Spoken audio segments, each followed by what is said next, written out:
have visited the Nevada Museum of Art, you might recognize the work of your Someone to Know this week. Pretty incredible. It's so precise. It almost looks like he printed it off a computer, but the process is a whole lot more complicated than that. Faith Justis introduces us to Craig Mitchell. With steady hands and a very fine blade, Craig Mitchell spends a lot of time hunched over this work table, carving out what are essentially giant stamps. Stamps that he'll mount onto a press, ink with a roller, and send oh so carefully through the press with some paper on top. One layer at a time. There it is. He does this 9 times with different colors and stamps, all for a single final product. Each one has its own detail. Like, this is the highlights on the tree.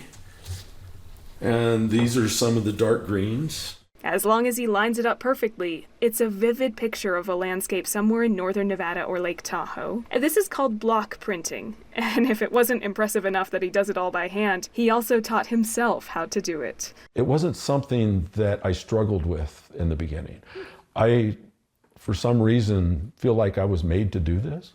And that's one of the reasons I want to keep doing it, is that I discovered that I do this. Mitchell pulls his inspiration from his own oil paintings, decades worth of them from locations across the region. He's lived in Reno for almost 50 years and says he's been in awe of the landscapes here ever since he first crossed the Sierra as a teen. Parents had an old Lincoln Continental. I'm in the back seat and I'm looking out and I saw the snow out near Boomtown as you look up on the other side, and I just thought, wow, oh, I can't wait to live here. He says the days have flown by since then. Sun up to sundown, Mitchell is either outdoors or here in this studio capturing the dramatic sights of northern Nevada. Craig also has a local claim to fame that he doesn't talk about that often. He's the artist who designed the Nevada Wolfpack logo over 20 years ago. And yes, it's this one that's on every single t-shirt and brochure and in the middle of the football field and the basketball court. He says it was a lot of fun and he's proud of the work, but he doesn't want to be known as the guy who designed the Wolfpack logo because at heart, first and foremost, he'll always be a landscape artist.